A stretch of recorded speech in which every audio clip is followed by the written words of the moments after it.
Tiaan, jy's 'n boerseun. Ek is 'n boerseun hom. Kom van die plaas af. Van die plaas af, Noord-Kaap, Boesmanland. Ja, en dan land jy hier in die Vrystaat met jou perd. Ek is nou nie self met 'n perd hier nie. Ek het 'n klompie ruiters wat ek vir les gee. En dan al 'n redelike klompie gemaak. Die kom met haar vroeër geïnterview, Leila Kreer, enetjie wat die rekord gery het. Pragtig, ja. Een van my ruitertjies. So ja, ek het nog maar so saam met hulle gekom en dan het ek nog maar 'n paar mense hier in die Vrystaat ook. Ja. Wat ek ook help, maar ja, ons konsentreer op dies in die Noord-Kaap. As jy nou sê help en dit jy rig af perdry. Ek rig af hom.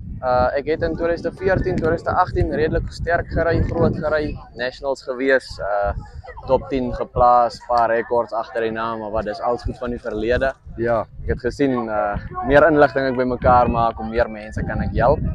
So dis maar waarop ek fokus op die stadium om mense te help, om beter te verstaan. Ek werk ook baie naby aan Elaine Fourie, was my vrou gewees, so sy rig die perde af. Ek kry die ruiters om die perde te verstaan, dat as die ding vorentoe stoot. Verstaan jy perde? Hulle sê so wat, ek wil nie self so sê nie, maar daar's baie mense wat so sê. Ja.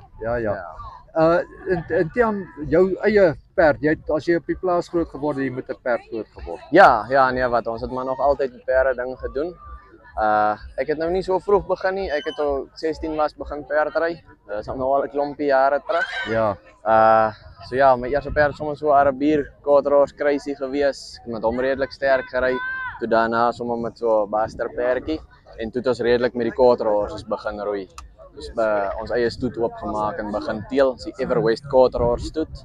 En ons ry ook die kindertjies wat onder ons ry ook vir Everwest Horsemanship wat begin is deur Elaine Fourie.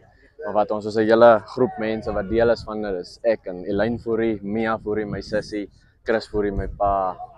So ons is 'n redelike groep. Ja. En hulle almal is hier, hulle almal ry.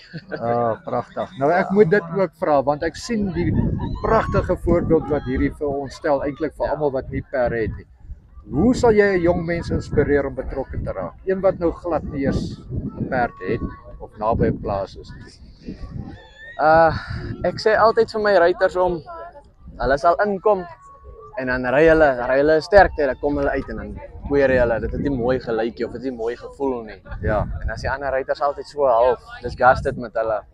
Maar ek sê vir hulle in die opwarming en die oefening sê ek vir hulle dit moet mooi lyk en jy moet in beheer voel, want as jy in beheer voel, dan lyk dit in beheer. Ja, en dis wanneer jy begin vinnig gaan.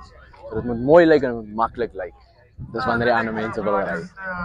Dankie Tia. Dankie.